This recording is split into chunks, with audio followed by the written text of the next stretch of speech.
the most realistic online racing sim ever made. This is iRacing. Detailed laser scan tracks, fully dynamic real-world cars, and over 50 series to choose from. 6 online world championships offering over $100,000 in annual prizes. This is the original esport racing game. This is iRacing.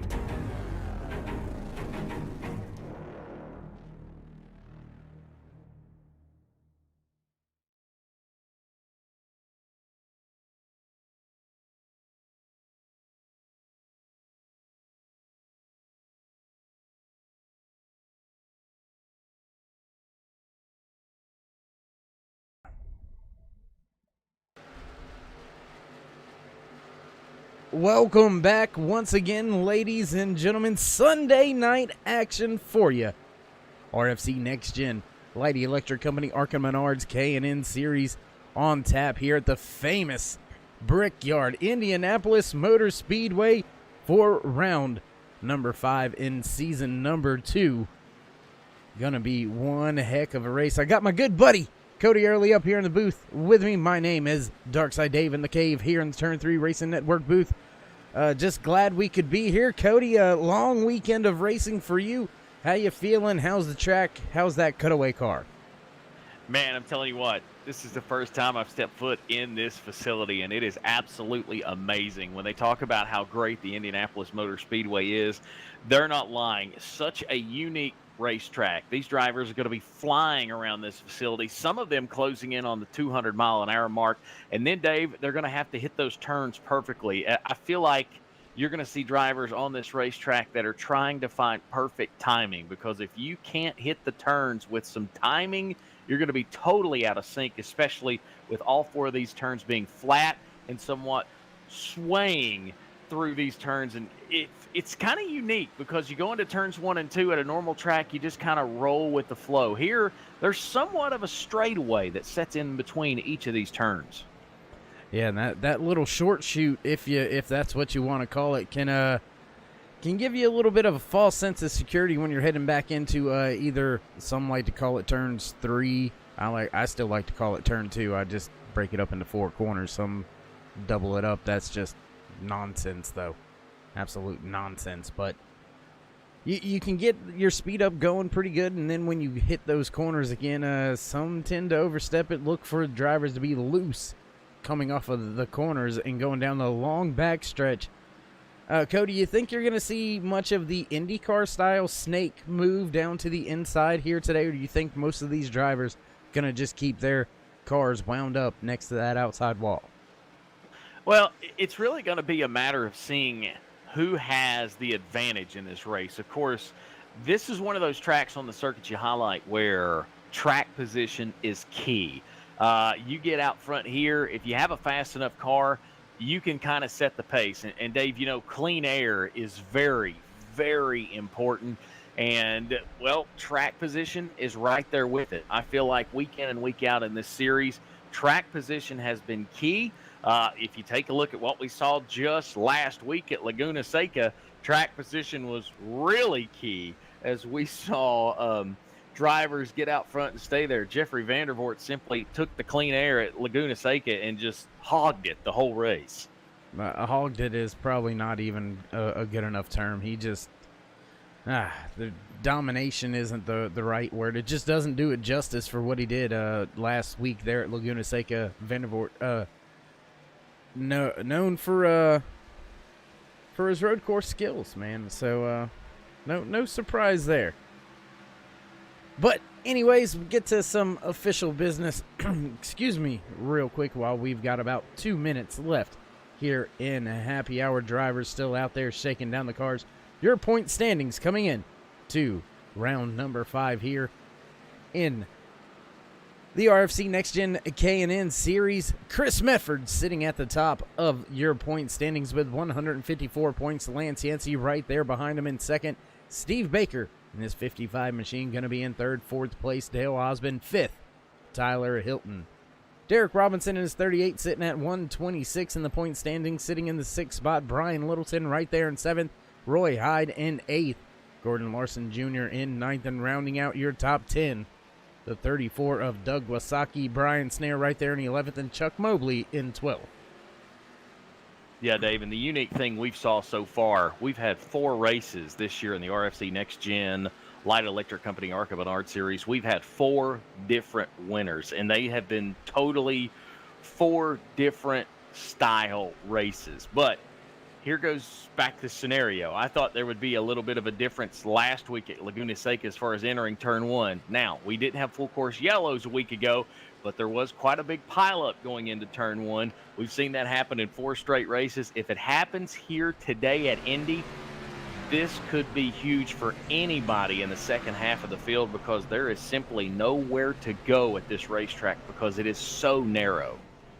Yeah, very, very, very narrow. And I don't know, if it happens early, you're absolutely right. But things when they tend to get a little bit stretched out, if we get that long green flag run, Cody, we may see the gaps start to develop. And if there is an incident between a driver or two, maybe not so many cars are going to be able to be involved. We'll just have to wait, see how all that shakes out. You know, no magic wand to figure it all out. But we have figured out Steve Baker top of the board in happy hour. As we switch over, get ready to go down qualifying here trackside. Few drivers already in their cars. And, excuse me, once again, sorry about that. Want to give a big shout out to a driver returning to the track here tonight, Brian Kaufman and his 7 machine out there once again with the RFC Next Gen ARCA Menards K&N Series. So good to see Kaufman back out on the track. Yeah, it is, Dave, and it's good to see also Tyler Hilton back on the racetrack. He wasn't with us at Laguna Seca, one of the top drivers so far in the series this year, 5th in the points. He's out on the racetrack right now. So is last week's winner, Jeffrey Vandervoort. So Vandervoort going to come out and give the oval a test here at Indy. If he's half as good as he was last week, we could see another dominating performance, but he's out there right now on that U.S. Army 72 machine. And, you know, it may play into his hands. Drivers tend to say these corners, because they're not very banked. They're slightly banked. They're not completely flat, but they kind of run like a road course. And we have heard of teams and crew chiefs running this race fuel mileage-wise like a road course. So maybe it'll play into his hands. We'll just have to wait and see, as we've got a bunch of drivers out there on track here in qualifying. So we'll throw up a little bit of graphic there to the bottom of your screen, letting you know who's out doing what right now. We've got Melvin Young in his 10 GoDaddy machine coming off of turn number 2, going down the long back stretch on his first timed lap. Yeah, I talked to Melvin earlier in the garage today, and he's one of the newcomers. He's one of the rookies to this series and these ARCA Menard cars, and he said just the handling, just the difference in these cars and other cars he has driven through the years. It's a big difference. He said the guys in front of him almost 2 seconds faster. He said, we've got to find speed, and we've got to find it in a hurry, as he's out there coming into, it looks like, coming down the front straightaway, getting ready to put up his first lap. Yeah, gonna be one of the first drivers to put in their time lap. Tyler Hilton sitting on top of the board with a quick time right now with 53.73. First lap for Hilton. Chris Medford in second. Jeffrey Vandervoort right there fourth. Now Brandon Medford goes to the top of the speed charts. Melvin Young with a little bit of an issue. He'll shut it on down in the 8th position. So we'll jump up, see how that 82 of Tyler Hilton shakes out.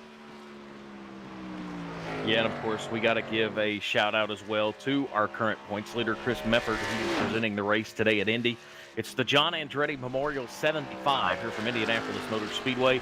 Of course, NASCAR Cup Series driver John Andretti passed away on January the 30th of this year after a long battle with colon cancer. So a pretty cool deal that Chris Mefford has reached out and put John Andretti's name on this race. And we all know that John was not only a Cup driver, but he did do some time in the Indy Series as well. Yeah, absolutely, and an absolute cool thing for Medford to do to name this race in honor of Andretti. And Andretti so famous and so closely what's the word I'm looking for? Not necessarily acquainted, but you know what I'm searching for with Indianapolis Motor Speedway. Just the name goes hand in hand. Yeah, it does, Dave, and very unique and a very good choice if you're going to do a memorial race to honor him, especially this year. And I'm telling you what, I'm looking at the speed charts. Familiar name just went to the top of the charts. Katie Osmond took that 88 machine to the top. So far, he's the quickest here in our qualifying. That he is. Quick time right now with 53.35 for Osmond. Not sure if anybody's going to have anything with him. Watching Jimmy Hetrick right now in his 48 Lowe's machine going down the backstretch. Doesn't look like he's on a flying lap, so looks like he's actually going a little bit off pace right here. May just be the camera angle, not quite sure. No, definitely. He looks like he's got something. He looks like he's geared it down, Dave, coming out of, looks like turn 4 there. He's coming slowly. I don't know, maybe the handling's gone. Looks like he's going to bring that 48 machine to pit road. But we've got 22 drivers that have turned quick time laps so far, and that's about average, Dave. We've been hitting just a little over halfway as far as drivers going out for qualifying runs. Yeah, and it looks like we may have a few drivers pretty much just one and done with their qualifying laps. Looks like we've got a few out there just laying down a little bit of time, maybe going out there and reacquainting themselves with their marks, where their braking points are gonna be, things of that nature. Pit road entry, maybe just getting some last minute visuals before they head off into tonight's race. As we've got 22 drivers with a time lap, but we've still got right around 10 or 12 drivers not putting a time lap in. So some drivers electing not even to go out, not even to worry about putting in a time lap. So interesting to see here with just a little under halfway to go here in our qualifying session. Yeah, and I don't know exactly what's going on with the HRL Motorsports number 38 there of Derek Robinson, but he has stopped on the front straightaway here at Indianapolis Motor Speedway, just past the start-finish line. Not sure exactly what he's got going on, but he has stopped on the front stretch. I don't know if he's patiently waiting to see if anybody else goes out or not, but maybe a photo op. Maybe he set something up that we don't know about. Maybe getting some really cool photos out there from a few really cool graphics guys out there in the iRacing world. Milner Media and Design, one of them, Cody. They're very good with some of the graphics works, things of that nature. So, yeah, maybe got them guys down there taking some shots for him. Very true, yeah. And there's a lot of great folks that do some cool things with this iRacing stuff, and Milner Media and Designs one. By the way, I wanted to wish him a very happy birthday this weekend. Celebrated a birthday on Friday, so shout out there to the Milner Media and Design group for doing some cool stuff on iRacing. But right now, it looks like the track is quiet. 22 drivers have put up time so far, and Katie Osmond currently sits on the pole. And overall career, this would be his second RFC NEXTGEN Light Electric Company ARCA Menards pole in his career. Well, no, it'd be his second of this year, I should say. So we'll see if that holds true. Yeah, and with the track being quiet, things look like they're all said and done here in the qualifying session for today's race at Indianapolis Motor Speedway, round number 5 here. Cody, so what do you say we step away for a brief commercial break, then head down trackside for the national anthem? Ladies and gentlemen, don't go anywhere. Stay with us here on the Turn 3 Racing Network. Don't go anywhere. We'll be right back.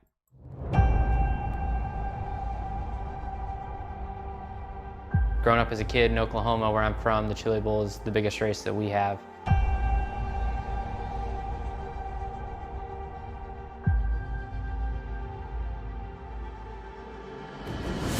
The Chili Bowl has kind of been my favorite race of the year.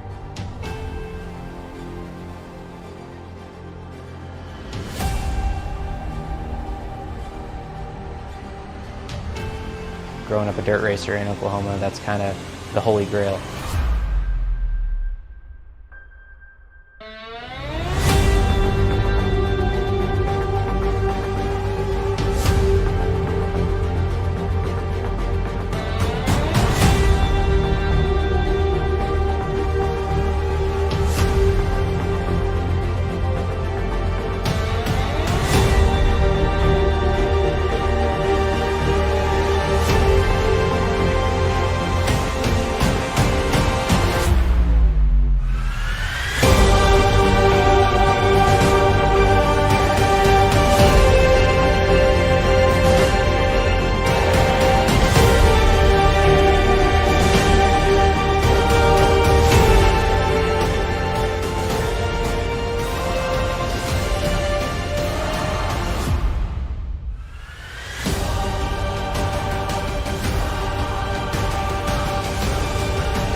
broad stripes and bright stars through the perilous fight.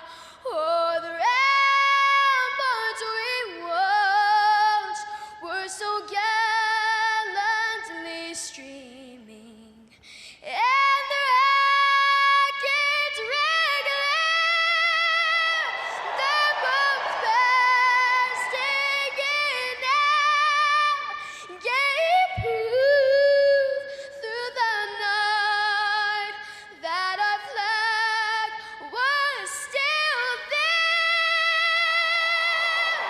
Oh, say does that star-spangled banner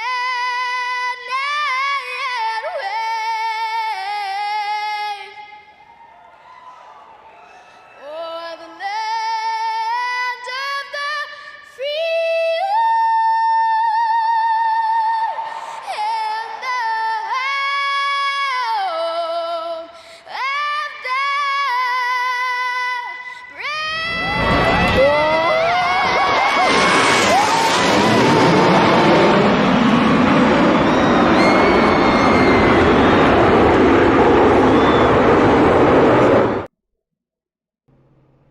Back live trackside, Cody, my man. If that don't get you ready to run some laps out there and some great machines around a great historical track here at Indianapolis Motor Speedway, I don't know what will. My goodness, that was awesome. Absolutely love it. The chill bumps every time you see that happen. The national anthem, the flyover, ready to go racing on a beautiful Sunday evening here from Indianapolis Motor Speedway.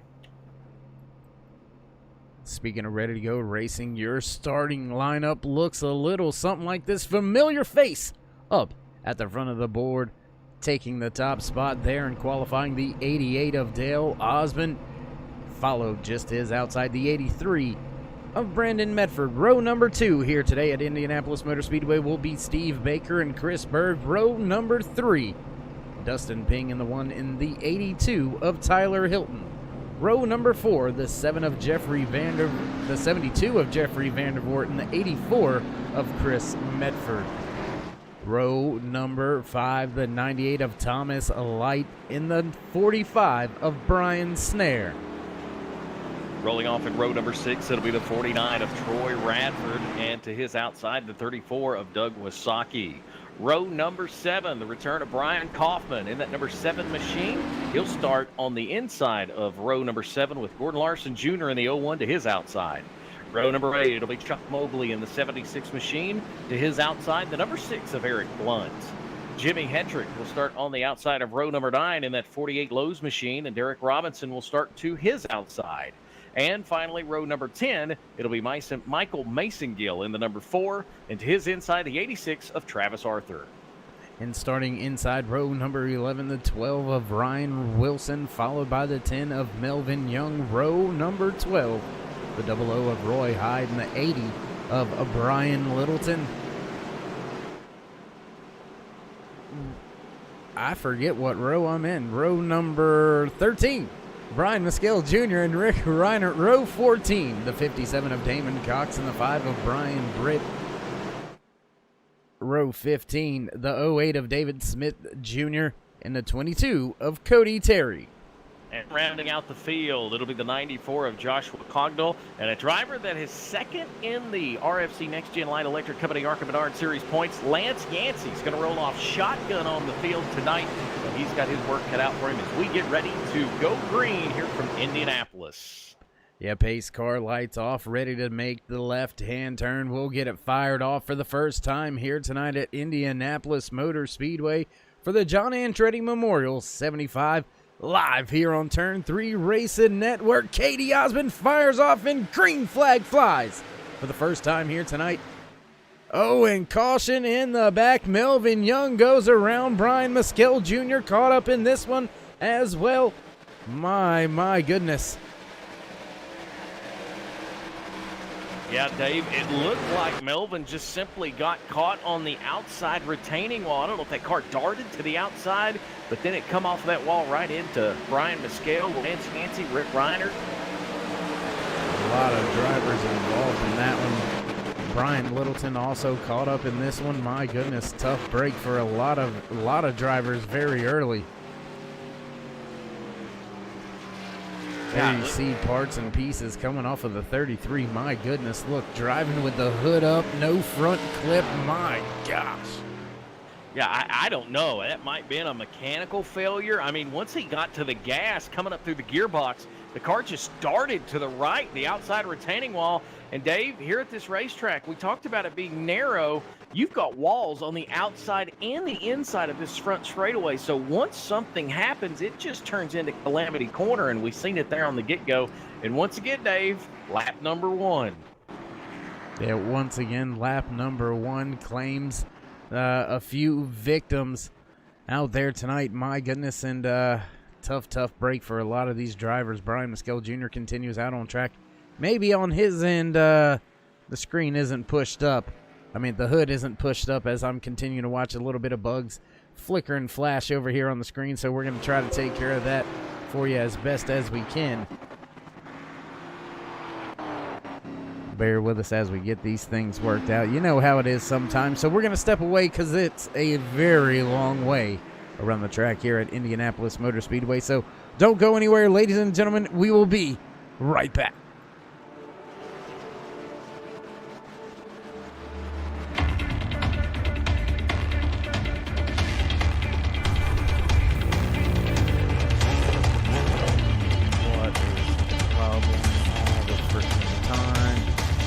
Comes out and everything goes freaking haywire.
back live trackside as we continue to try to work the bugs out here in the production booth. Still struggling a little bit with them.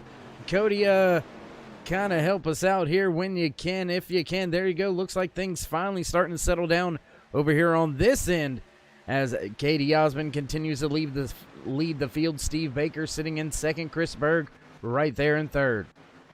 Yeah, Dave, Katie Osmond leading the snake. I know you talked about it in the pre-race. Right now, single file all the way through most of the field until you see about a side-by-side. Looks like Troy Radford there. He's battling side-by-side with Thomas Light, and that battle is for 10th, and Troy Radford's going to take that coming out of turn 4 and down the front straightaway to put lap number 6 on the board. As we continue to fight these bugs over here, we're going to try to work them out as best as we can. Seems like they go and come. So it's a little bit of a fight to try to see where it's going to happen and where it's not.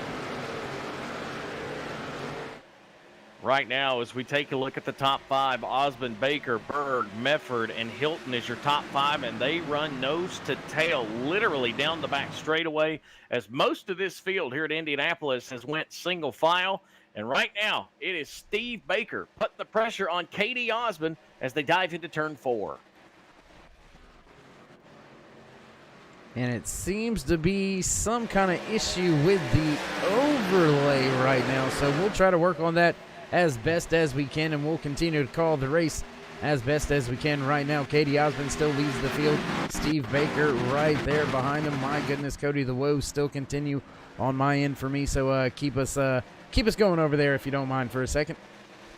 All right, we'll do. Katie Osmond out front, Steve Baker second, Chris Berg in third. That battle is for first through third. Here comes Tyler Hilton. He's on the back bumper of Brandon Mefford as they work down the back straightaway. You have to go all the way back to Troy Radford and Thomas Light before you find the first side-by-side battle. And then right behind them is Gordon Larson Jr. and Brian Kaufman. If you're just joining us, a lot of drivers involved in that very first caution of the race happened on lap 1. Brian Mescal Jr., Lance Yancey, Brian Britt, David Schmidt Jr., Melvin Young, Josh Cogwell, all with damage, even Rick Reiner to start this race. So they're behind the 8 ball as the leaders mark off lap number 7 here from Indy.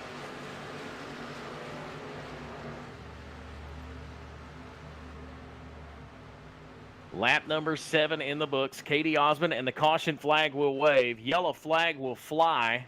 Looks like trouble for Michael Mason-Gill. Michael Mason-Gill looks like that's where that caution is going to happen.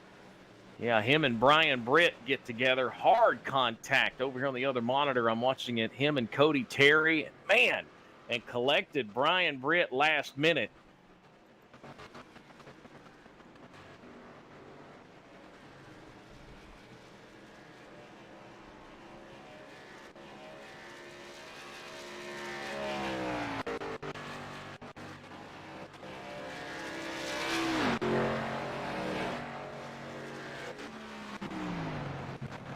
Second caution flag of the afternoon here in the John Andretti Memorial 75 from Indy. And Katie Osmond hanging on to that lead. He's got plenty of pressure, though, from Steve Baker here in these opening laps. And these drivers didn't take advantage of that first caution to get to pit road. We'll see if they decide to go there and make any adjustments here with their second caution flag. Yeah, going to have to wait and see what some of the strategy is, how it all goes down, how it all takes place. Still trying to work through a little bit of things over here, see if we can't find what's causing some of the issues. Looking at it right now, trying to work through some things. Cody, appreciate all the hard work. Appreciate you keeping us going here, letting us know what all is going on the track as we continue to try to work through some of these issues.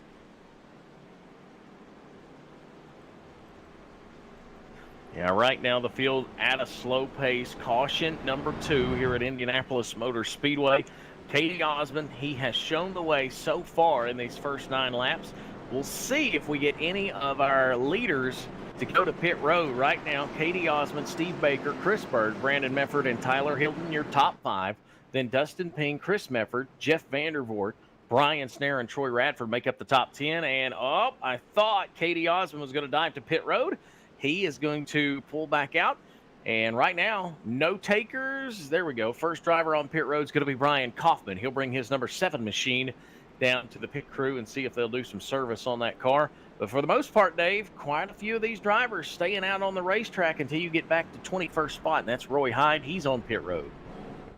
Yeah, and with these very long pit stops, we're going to take this opportunity to step away, make sure these settings are going to work out for us. We got to do a few things in order for them to take place, so stick with us. Sorry about all the issues. Don't go anywhere, ladies and gentlemen. We'll be right back.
We got big time problems with that motor, buddy.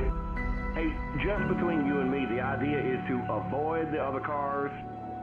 Congratulations! You just set the sport back 30 years with that move. That move will put you in the Hall of Shame. You keep doing stuff like that and we're gonna lose our sponsor. Looks like that's it for us today. Now I know why you got canned by your old team. It's over. We can't fix that damage.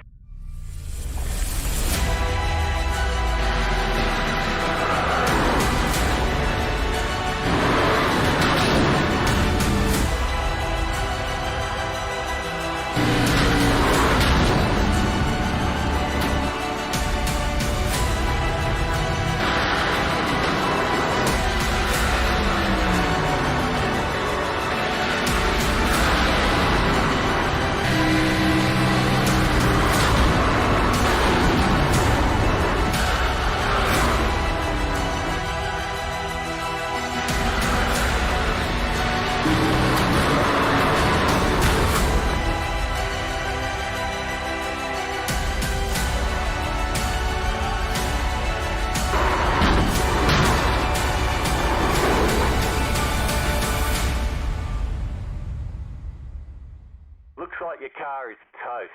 You'll need a tow back to pit lane. Press and hold your reset button and we'll come and get you.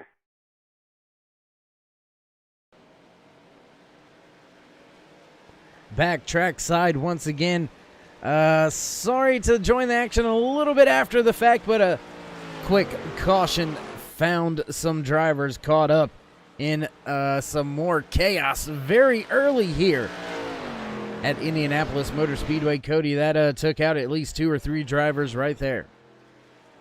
Yeah, Dave, and I'm not exactly sure. I'm going back on our Turn 3 replay here in the booth. What we can see, Steve Baker simply, he gets into the back of Berg. I don't know if Berg was getting ready to set the car into Turn 2, and maybe Baker didn't have time to react, but he just got all into the rear end of that 67 machine of Chris Berg. And, of course, Berg already in a deep hole points-wise. That is not going to help his cause here today at Indianapolis Motor Speedway. No, not going to help his cause at all. Trying to fight and claw himself back into the points standings after having to serve an early suspension this season. Has been to victory lane, but tough break for him here today. He's going to be hard to dig himself out of the point standings after a start like this. Yeah, Dave, it is, and I'm looking at, we just had Steve Baker go under our broadcast booth here, and his hood is up on his 55 machine, so he's not been pulling into pit road. I know he can't see the racetrack right now, but he's got some significant damage to that 55 machine, and of course Steve a winner earlier this year as well, so I feel like he's going to have to bring that car to the attention of his crew. Yeah, I'm not so sure you're going to be able to sail it off into turn 1 at about 180 miles an hour with your hood up like that. Well, I mean, you probably could. It just isn't advised. Yeah, I would totally not do that. But I tell you what, I was checking our in-car camera just a minute ago, and I tell you what, we talked about fuel strategy in the opening in the pre-race show. Katie Osmond is shutting his car off to try and save some fuel. If you're wondering how important fuel is here at Indy, if we do get a long green flag run, well, our leader is shutting his car off and shutting it back on. So that'll give you kind of an idea, maybe a strategy for that 88 machine. Yeah, and I mean, drivers, they're kind of trained and they kind of have it in their brain that any and every time you can save fuel, you're popping the clutch in, you're flipping the switch, you're killing all the power that you can to the car. And if you play your cards right, especially a big track like this, you can save quite a bit of fuel by shutting the car off. I believe 1 lap of caution around here gets you about 2 laps of green flag racing. So being able to save can go a long way. I don't think it's going to give you a difference in the amount of pit stops you're going to have to make. I think everybody's going to have to make at least 2 pit stops here. To get to the end, I think from this point, the fuel strategy is going to take these guys to 2 stops. But, you know, I've been wrong, Cody. Probably going to be wrong again, and, you know, it just is what it is. It's my life, you know. Yeah, and it's crazy that you can do that. 1 lap doing that saves you 2 laps under green. It's mathematics. I'm not great with math at all, but if you do the math, it just don't seem right. And I was talking a few minutes ago about Steve Baker. He's on pit road. I was trying to pick up on the officials' radio and see if the RFC NEXTGEN Light Electric Company K&N Series officials was going to call something on that, because there was definitely some hard contact, but it looks like Baker's going to pull it onto pit road to get some work done on that 55 machine. Yeah, and the officials here, they tend to let things kind of play out the way that they do. They tend to not like to stick their hands in the racing and get things get involved if there's no real need to, so to speak. So probably see a few more things unfold like that throughout the season. Nonetheless, these drivers back double file behind the Ford Mustang pace car. That ugly Mustang going to get out of the way out of 4 this time, and we'll get set to go back green flag racing once again here from Indianapolis Motor Speedway for the John Andretti Memorial 75. Yeah, Katie Osmond, Brandon Medford on the front row, Dustin Pink, Tyler Hilton in the 4th spot. Look here, last week's winner at Laguna Seca, Jeffrey Vandervoort.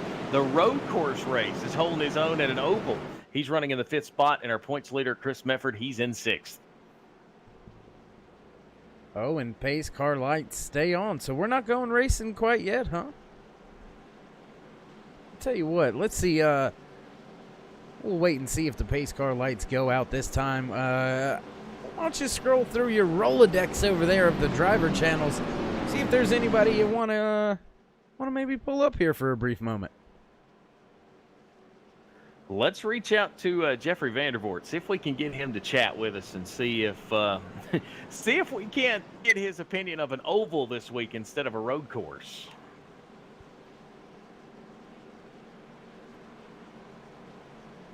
Hey, Jeffrey Vandervoort, it's Dave and Cody in the booth. You got your ears on, bud? Hey, what's going on, fellas? Nothing much. I believe Cody had a few questions for you here before we go back green flag racing. You got a moment real quick? Okay, yep, sure do. Very quickly. Hey, Jeffrey. Hey, what about an oval this week, man? You really dominated last week on a road course. Looking good so far here at Indy. Well, yeah, Indy always feels good. Just hit your marks here just like on a road. But we'll see how the tires hold up. Well, man, we wish you the best of luck getting ready to go back green, and we'll watch you the rest of the way. Thanks. All right, thanks, buddy.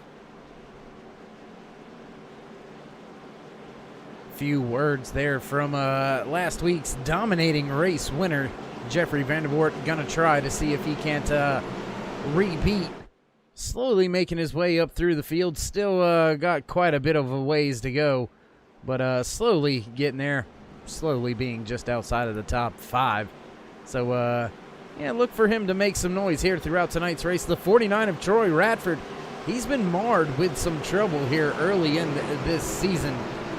Good run for him so far. 7th place right now for the restart pace car. Gonna duck off this time by, and we'll get set to go back green flag racing once again. Katie Osmond in the 88 fires off, and we're back green flag racing once again here at the famous Brickyard. Katie Osmond shows the way. Brandon Medford in second as they dive off into turns 1 and 2. All the way to the bottom is Katie Osmond, and once again we see the front 4 stretch out single file, but now there's a battle for 5th. Chris Medford, Jeffrey Vandervoort going at it. They're side by side. Vandervoort has the preferred line. He gets underneath of Medford, and he's going to roll his way into that 5th spot. No, here comes momentum. Here comes Medford. He's back on the outside. Back on the outside is that 84 of Medford, trying to take the spot away from Jeffrey Vandervoort. Vandervoort holding strong down there on the inside lane. Look for it to prevail here in turn number 3. There you see the slide up right through the short chute. Now has that spot as Medford falls back to 6th. Brian Snare right there in 7th. Troy Radford falling one spot on the restart, back to 8th. Yeah, he's back to 8th, and they continue to stretch out single file along this Indianapolis Speedway. We got a battle for the lead. Here comes Brandon Medford. Medford dives to the bottom of Katie Osmond. He's got the advantage, and I'm telling you what, the door's open. Here comes Tyler Hilton. Hilton right behind the back bumper of Brandon Medford. They're going to try to double up on KD. Now they're almost 3 wide. Now we see those two stretch out, and Katie Osmond, wow, Dave, pulls some muscle and takes the lead back on the outside.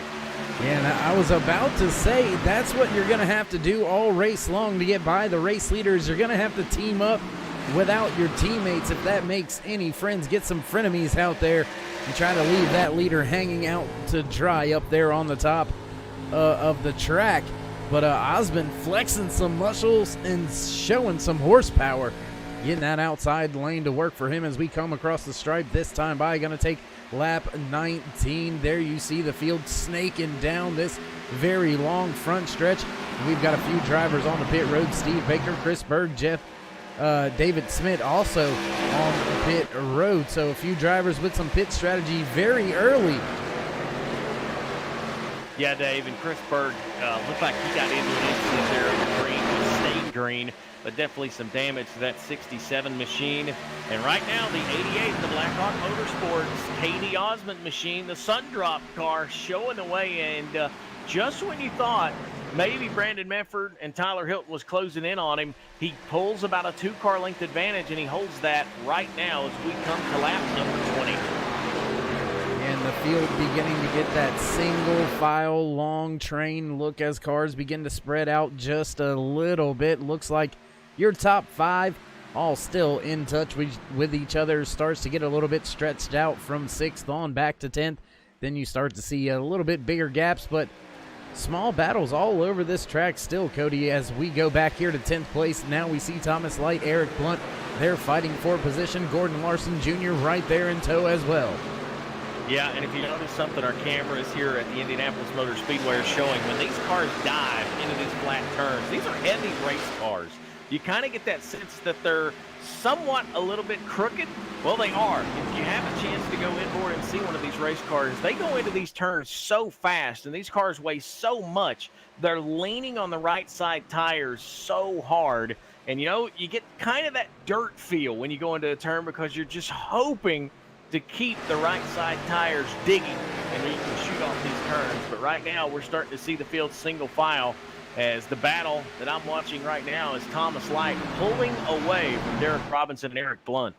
Yeah, stepping away as Thomas Light began to step away back up front with your race leader, Katie Osmond. He's still got Brandon Medford right there behind him, Tyler Hilton right there. So your top three beginning to step away from Dustin Ping, Jeffrey Vandervoort, and Chris Medford, as we see David Schmidt Jr. going down a lap now in his 08 machine. Kind of just staying on the inside, staying out, gonna possibly cause some issues for the rest of the drivers behind him. Jeffrey Vandervoort, we'll see how well they make their way around the back marker of the 08. Yeah, and a unique line we saw in 1 and 2 there. Katie Osmond, he's kind of working about a groove higher than everybody else in the turns this last time he went to the bottom, but he worked a groove higher in 1 and 2, and it just didn't give Medford any clean air. And dirty air in one of these race cars is just simply a pain. They struggle with dirty air, and right now Katie Osmond's trying to keep that 83 machine of Medford in as much dirty air as possible. Yeah, trying to keep the dirty air on the nose of that 83. And you want a little bit of air on it, but staying right behind them all the way through the corners going to make the car a little bit tighter, going to end up being a little bit more snappy, loose on the exit. So tire management going to come into play as your top three begin to really open up the gap now. Tyler Hilton running in the third position right now in his 82 machine, about a second and a half back to his closest competition, Jeffrey Vandervoort, your race winner last week at Laguna Seca. Yeah, and right now I'm watching a side-by-side battle, and that battle is Chris Medford. No, it's Brian Snare and Thomas Light. They are back here side-by-side. David Smith Jr., the lap car, caused a big hiccup between 6th, 7th, 8th, and 9th. They were all four right there racing together, and it looks like they're going to sort things out now as David Schmidt has fell back behind this top 10 group. Going to work our way through the field just a little bit with some of the battles going around the track right now. We're watching the lead be contested for. It's been hotly sought after by that 83 of Brandon Medford right there in the second place. Tyler Hilton right there in third. Oh, and Medford almost into that outside wall. Maybe a little bit of contact as we've got some front runners hitting pit road.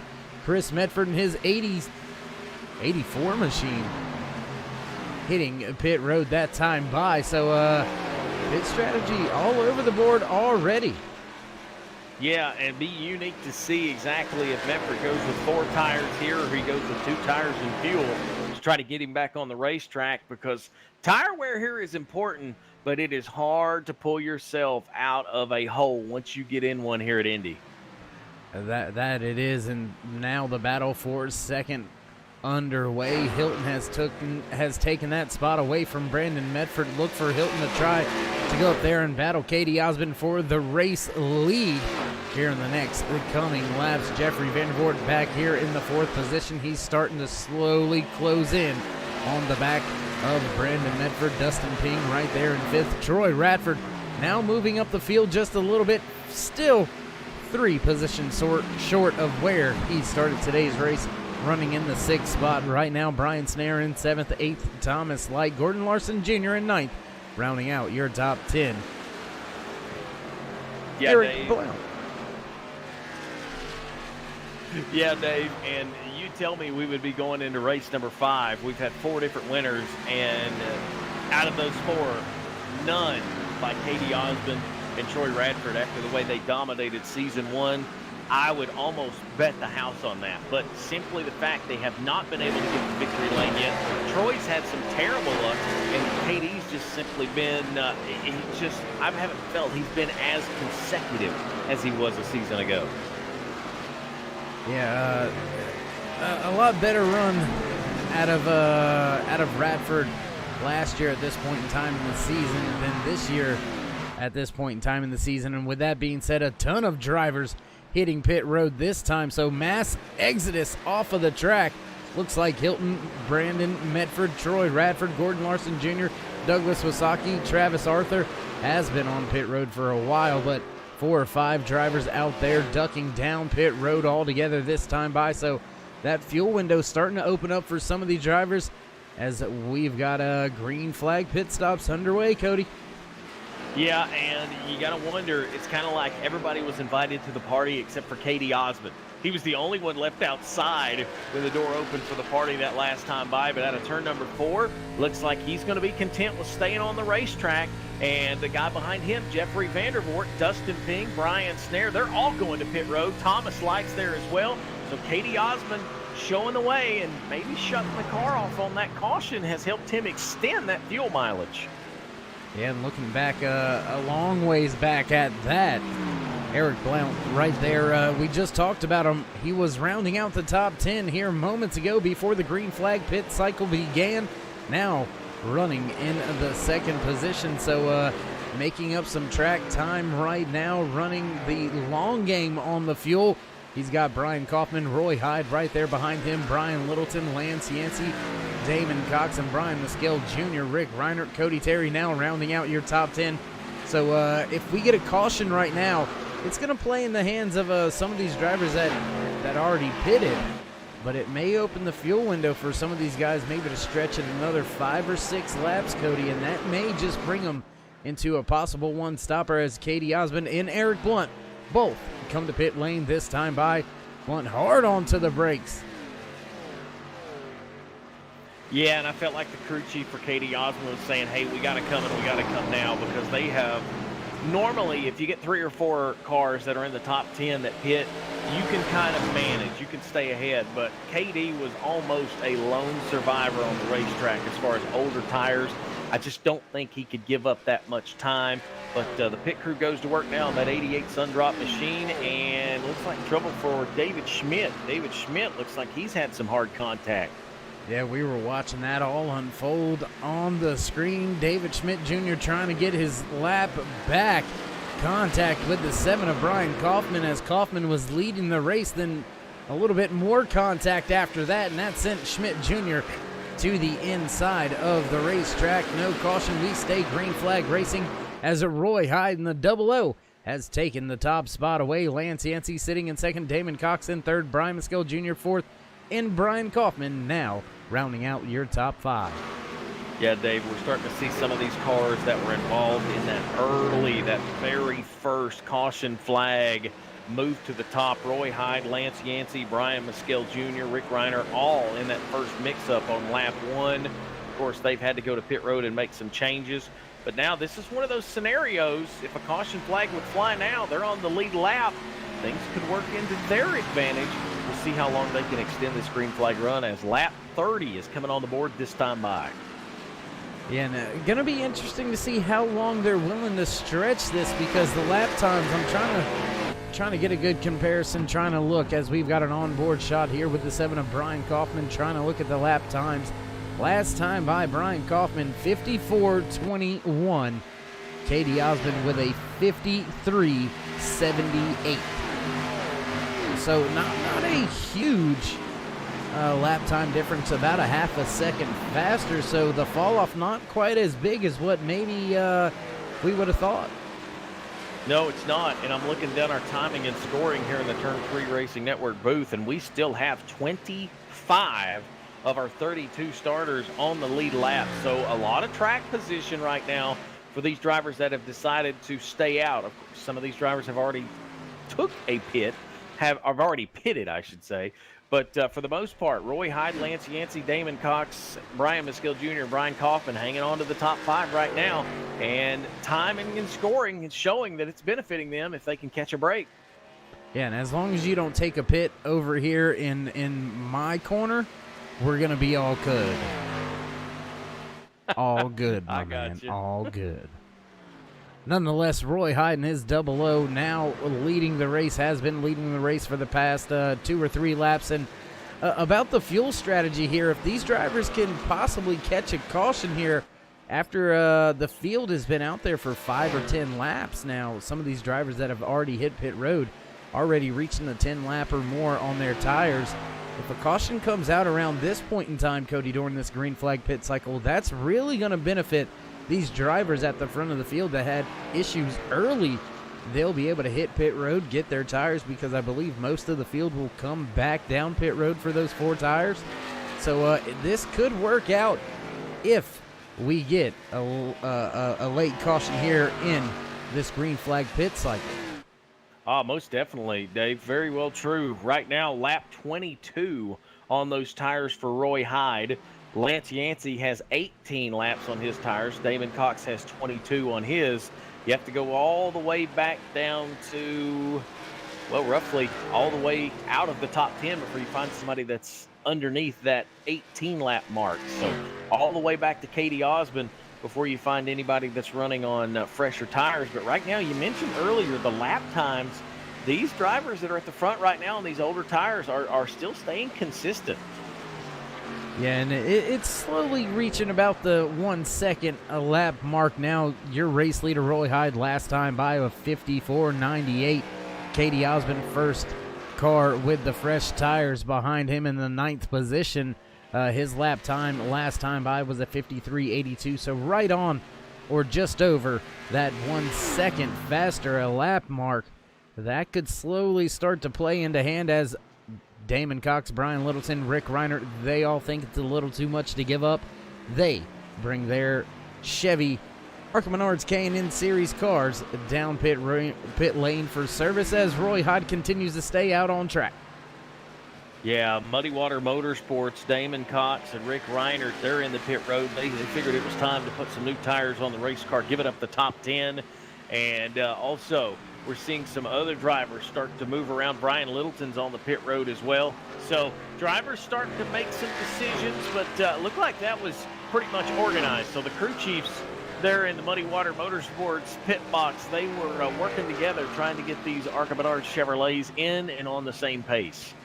Yeah, and it looks like Dirty Air Motorsports may be on the same page with each other as well. Oh no, Roy Hyde going to come down pit road, but Lance Yancey, Brian Mescal Jr., they're going to stay out another lap. Brian Kaufman in the 7, he's going to bring it to pit road with Roy Hyde, so that's going to give the race lead to the 77 of Lance Yancey. We watch him as he continues around the track in his 77 Pennzoil Light Electric Company Arca Menards RFC NEXTGEN K&N Series machine. Yeah, and if we give a hard charge award 34 laps into the race, Lance would have it because he started 32nd today, avoided that first mishap on the initial green flag, and he's leading laps. So Lance Yancey showing the way, Brian Mescal Jr. second, Ryan Wilson up to third, Katie Osmond's now fourth with Jeffrey Vandervoort in fifth. Yeah, and I'm looking around the track for some battles. Looks like we've got some unfolding a little bit further through the field. Things a cycle around, though. We'll take a look back here with the battle for the 13th position. Eric Blunt, Brian Snare, Derek Robinson, they're all battling it out right here as we're on board with that 6 of Eric Blount as he's trying to take the spot away from Robinson. Yeah, Eric Blunt working on the back bumper of Robinson, but here comes Brian Snare. Absolutely love the paint scheme on the Brian Snare number 45. A tribute to the late, great Adam Petty and that 45 Victory Junction Chevrolet. On the back bumper now, Eric Blunt trying to hold off Brian Snare. He was working on Robinson, but now he's got company. Looks like Snare's going to dive to the bottom going into turn 1. Snare trying to take the spot away now. Looks like he's going to do it. Blount sideways through the corner, now through the short chute, setting up for entry to 2:45. Gonna make the pass, no problem, off of 2. Heading down the back stretch now, he'll set his sights on the gearbox of the 38 as the front of the field yet to pit. Brian Mescal Jr. now hits pit road. Lance Yancey continues to stay out on those very old tires, giving up quite a bit of time now. Just about 1.2 seconds a lap is what he's losing to the man running in second right now, Katie Osmond, rejoining the top 5, now running in the second spot. And look at that, Jeffrey Vandervoort, heck of a pit stop. He's found a way to make it all the way up into the third spot. He'll grab second once your race leader hits pit road. Yeah, right now Lance Yancey's showing the way, and he is coming to pit road. Lance Yancey is on brakes hard. He put 22 laps on those tires, but he's going to relinquish the lead here on lap 36. Katie Osmond will regain the lead. Jeffrey Vandervoort second. Tyler Hilton, Chris Mefford, Troy Radford. Dave, what a top 5. We've got some big names running in the top 5 right now. Yeah, we've got some big names running in the top 5, and we've got some drivers that really need a good, solid top 5 for their season to kind of turn around and things maybe get kick-started into a good run of races here. Troy Radford rounding out your top 5 runners right now in his 49 machine.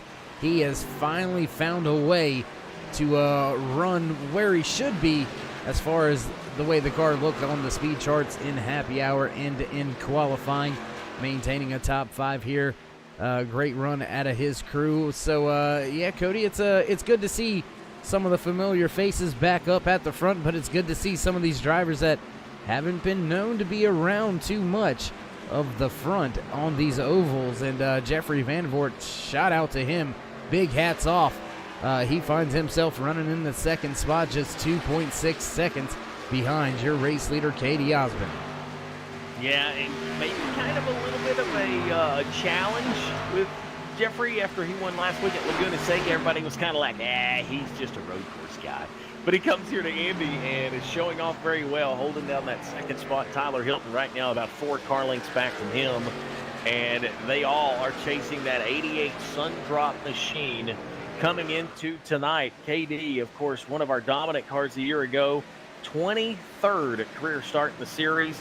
He has 4 career wins hunting for number 5 today. And really, Dave, right now, he's just simply looking for some points to try and jump up into the top 3. He's now 18 points outside of the top spot, and that's pretty good considering, he's not talked about him a lot this year.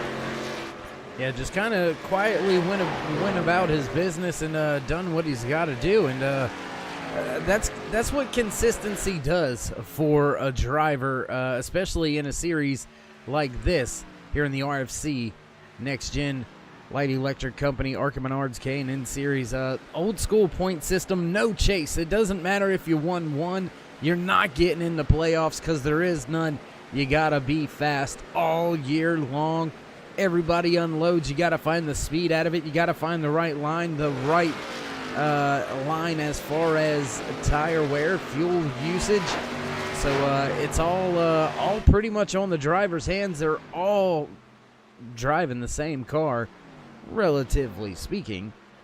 So each week, Cody, I mean, you got to be on it, and consistency is king.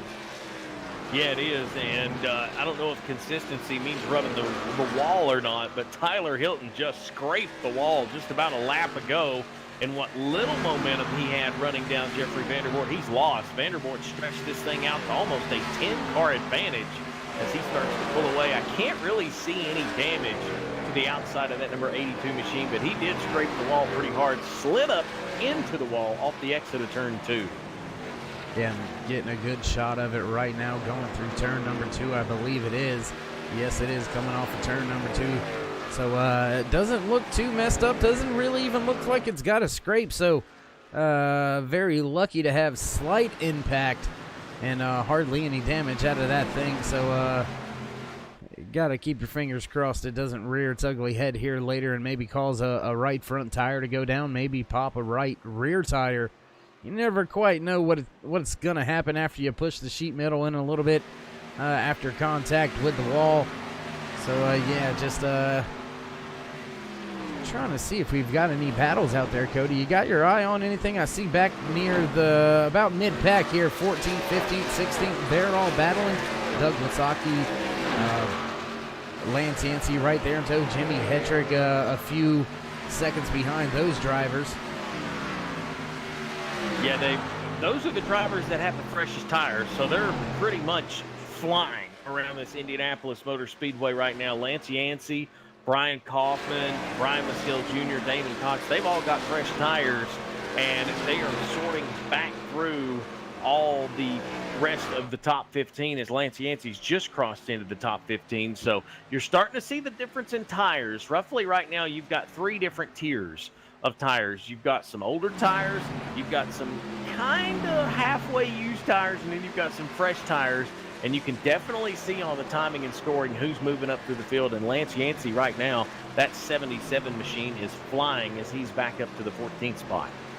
Yeah, on a tear up through the field is Lance Yancey as Derek Robinson going to bring his car down pit road, not wanting to stay out there and give up any more time. So that 77 going to move into the 13th spot. And just in front of them, that 00 of Roy Hyde. He's slowly closing in on the back of Brian Snare. A few laps ago made his way by the 6 of Eric Blount. So Hyde on some fresher tires than the guys around him, starting to make up some grounds, and the fresh tires look a little something like this. Your pit stop strategy going like this so far here today in the John Andretti Memorial 75. There you see the top 8 drivers, what their tires are looking like, and they're pretty much all the same up there in the top 8. But you got to get to about the 9th on back before you see a big time difference in the tire usage out there on track here today. Yeah, and that is kind of what we saw in that really first round of green flag pit stops. Once we started to see somebody in the top 5 go to pit road, we saw a cluster. We saw literally 7 of the top 10 get on pit road within the same lap, and then the very next lap we saw the rest of the field. Everybody but KD. KD seems to be on his own kind of pit strategy right now, and with the lead he's got at the moment, he can kind of manage those tires as he's roughly about at least 1 turn ahead of second place Jeffrey Vanderbilt. And there you see some of the lap times over the past 4 laps between Brian Snare and Roy Hyde. Roy right there making up a ton of ground, but now that he's caught him, struggling to get by. Yeah, this is one of those racetracks, Dave. You think about trying to set somebody up. I know we talked about last week braking. You're trying to outbrake somebody. Very similar here. You get up on somebody's back bumper, especially in these short chutes, in between these turns. If you can get off the turn a lot better than they can, once you get to the inside, if you can get there and hold it, that is the preferred line. So if you can get your race car to the bottom of the racetrack and good off the turn, you can make the move. Otherwise, you just have to patiently wait for them to make a mistake. Yeah, and we're going to rejoin the front of the field to see if your leader's making any mistakes, and doesn't look like he is. And he's got about a half of a straightaway advantage over Jeffrey Vandervoort, running in the 72 machine, about 4.7 seconds back to the second place runner. So enjoying a good cushion, just as Vandervoort did last week, is the very fast 88 Sundrop machine of Katie Osmond. He's got that K&N car hooked up, headed in the right direction, as I believe that is Gordon Larson Jr. going to be put the first car 1 lap down now as we continue green flag racing. 1 round of green flag pit stops already done and out the way. Cody, we're a little bit past the halfway point. Who do you think has got what it takes to bring this thing home? Do you think anybody's got anything for that race leader? Right now, I would say no. If we stay green, the way he's putting laps down, I would say he's most definitely the favorite. But as we see Thomas Light Jr. and a few others get on pit road, Tyler Hilton was there, Chris Mefford was there, Troy Radford was there. We seen on the restart just a few moments ago, well, the last restart we had, our third caution, Brandon Mefford could hang with KD before KD kind of pulled away. So you never know. If we get one of those cautions, things can get shaken up. It wouldn't be the first time we've seen the leader at about 10 laps to go not win the race this year. Yeah, and shake things up for sure, because now Brandon Medford, Jeffrey Vandervoort, both of them going to pit lane that last time by, so they're back on pit road.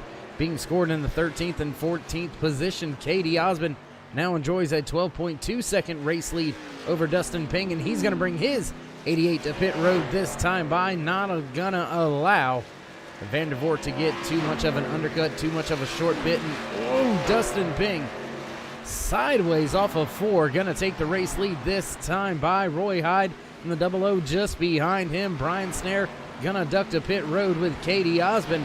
Eric Blount, next car, still out on track, running in the 4th position now. Make that the 3rd spot as he tries to make his way back up through the field. Lance Yancey right here at the front as well.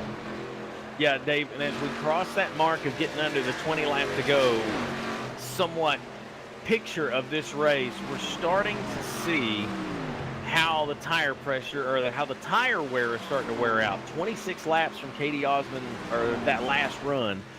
And now we've seen this last time much shorter. It was only 22 laps. So anywhere from 20 to 26 laps is what I feel like they're getting. We've seen some drivers stretch that. I know Eric Blunt, his crew chief, had him out there for 27 laps initially. But we're starting to see anywhere from 20 to 22 laps, or 20 to 25 laps, be the length of life on these tires, which if you look at the laps to go, this very well could come down to one of those tire strategy kind of deals, because you're going to have to save some to be able to have enough maybe at the end if we go green the rest of the way. Yeah, and I threw the pit strategy little graphic up for you to keep your eye on, and at one point in time, it looked like a heartbeat sensor over there, just up and down with the different lap count on the tires. Roy Hyde staying out for 33 laps, Cody. His first stint now just sitting somewhere around the 15 laps on his tires, so he's got another 15 to go, and that's going to set him up with his final stop. He'll have some of the freshest tires as well. So just going to be interesting to see if he plays this thing as long as he can, if he's made his bed that way, or if he plans to come to pit road as soon as that lap count opens on up for him. Yeah, as he crosses the line this time, you take a look at timing and scoring, and if math works out and the way they've been pitting, you should see Katie Osmond come in with either 2 laps to go or 3 laps to go. That would be perfect scenario. Now, do I think Katie's just going to pull off with 2 laps to go? Definitely not. But you take a look at the pit strategy for someone like Roy Hyde.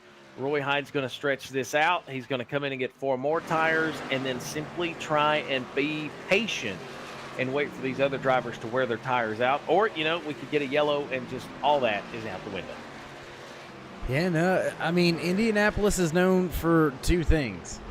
Great racing and who knows what's going to happen next racing. 2 of the greatest forms of racing, in my opinion. That's out there. Yeah, I'll agree with you on that. Yeah, I mean, I kind of had a thought, and then I lost my thought, so that was my next thought, so I ran with it. I don't know. Well, right now, it is Roy Hyde that is running with it. He's coming out of turn number 2. You look at the telemetry right now. He is off of 2, middle of the back straightaway, and Katie Osmond, who has been dominant today. He's 9th currently, and he is almost a half a straightaway or half a track away from our leader, Roy Hyde. Lance Yancey 2nd. Brian Kaufman, great return for him. He's running 3rd. Brian Littleton 4th, and Brian Miskill Jr. 5th. 3 Bryans in the top 5, Dave. It's the Brian show. That's like this is my brother Daryl and my other brother Daryl and his brother Daryl. Daryl and the other Daryl. Have you ever actually had that many Daryls in your family and had to fill out like a birthday card and give it to the wrong one? Hey, at least you spelled the name right. Right. Oh my goodness. And I mean, Cody, we take a moment to laugh and joke here, but these drivers out there stressed out, not being able to laugh and joke the way that we are, as we've got 25 laps to go. So the witching hour is upon us. And some of these fuel strategies, some of these tire strategies are kind of all over the board. As you said, Katie Osmond may have to come to pit road one more time still. Going to be very close to stretching it on out. Will he take the chance? Will he not? I mean, it's all over the board here, and who knows what's going to happen with the field being kind of spread out. Unless we have a mechanical issue, I don't think we're going to see a yellow flag fly. We do have a few positions being contested right now. Dustin Ping, Brian Snare, Gordon Larson Jr., Brandon Medford, they're kind of all running in this small little pack right here as Medford tries to take and run away from Snare and Gordon Larson Jr. now running back in the 15th spot. We'll go back with the camera on them as the 45 took the spot away from the 01. So maybe possible for that yellow flag, but usually if there's not a whole lot of them, you're not going to see it out there here on the track. Yeah, Dave, and I look back, Brandon Medford, who was second for that first long green flag run that we had at the initial start of the race. I don't know if he had some trouble on pit road, but he has just not been able to recover from earlier in the race. He's all the way back in 12th, Troy Radford 11th. But I'm watching something kind of develop. We didn't see this initially at the start of the race. It was a dominating start for Katie Osmond. But if you take a look at the tracker on the racetrack, Jeffrey Vandervoort he can see Katie Osmond right now. They are roughly, I would say, about 12 or 13 car lengths separates them. They're both in the short chute now going into turn number 2. So Jeffrey Vandervoort possibly could be closing in a little bit of that gap on Katie. That or Katie's just simply maybe saving some of those good years. And looking at the timing and scoring, looks like Vandervoort got on and off pit road a lot faster, almost a total time of right at about 4 seconds difference on the pit in, pit out. Little deal there that the timing and scoring keeps up with us. Keeps for us. Pit stop being exactly the same. Both stopped in their pit box for 14.37 seconds. So on and off of pit road, great job by Vandervoort and his 72 crew, and that gets him ever so closer to being able to battle that 88 and maybe force the 88 to run a little harder and not be able to save that fuel to get to the end. Yeah, and you got to be thinking that is the idea right now, is try to put as much pressure on Katie as you can. But right now, it's Roy Hyde. He is showing the way. He is out front leading the race, of course, out of the Muddy Water Motorsports camp. Lance Yancey in second in points coming into this race. So if Lance can hang on to that second spot, that's a great points day for him. And then Ryan Miskell Jr., who, Dave, had an early incident on the very first lap of the race and has rallied back to have that second spot right now. That he has, and Roy Hyde bringing the double O to pit road this time by. So we'll take a look at your new race leader. Once again, leading the field, the 77 of Lance Yancey. And let's see if we get this camera shot right. If we do, it is going to be a beautiful one. And that's the onboard one. That's not it. We'll get it right one time. There you go. Check that camera shot out right there, man. Looking right down the window net. Get a great shot on the end car here of the 77 of Lance Yancey. Got that Venom helmet on. Nobody behind him. Looking nice and smooth. Love this camera shot right here as we go on board with yet another one of our camera shots here with the 77 of Lance Yancey. Do appreciate him and his crew allowing us to put all these great cameras on board with him out there tonight and being able to showcase them and show them off as we continue green flag racing with just 20 laps to go here in the John Andretti Memorial 75. Yeah, and Dave, you got to give credit to these drivers, especially at this racetrack. I know I can't say it enough, but these cars are heavy. This track is really built for Indy cars. Indy cars handle so well.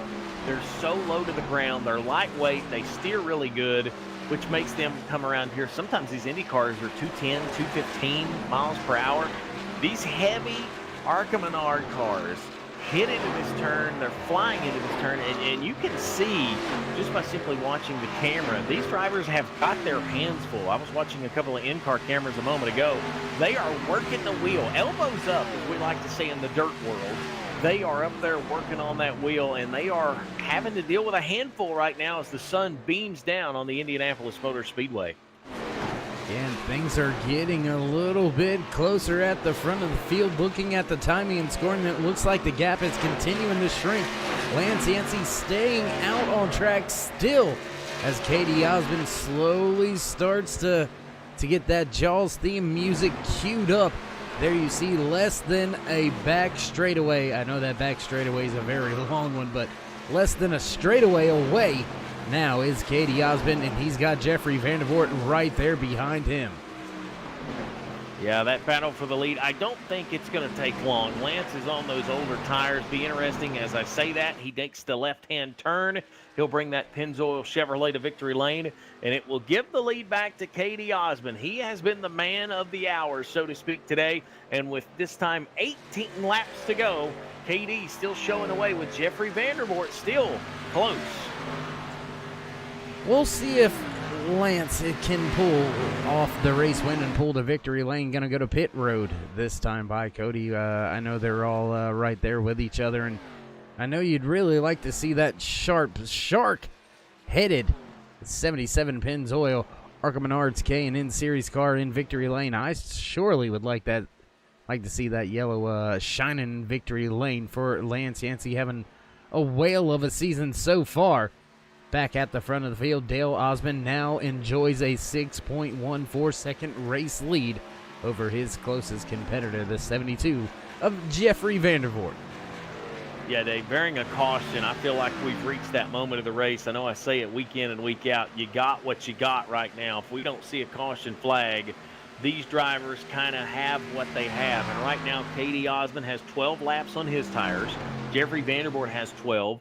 Tyler Hilton has 13. You have to go all the way back to, I believe it's Chris Mefford. He has the most out of the top 8 right now. He has 18 laps on his tires. So still, good tires at the front for Katie and Jeffrey. It's going to be a matter of who can save those tires down the stretch.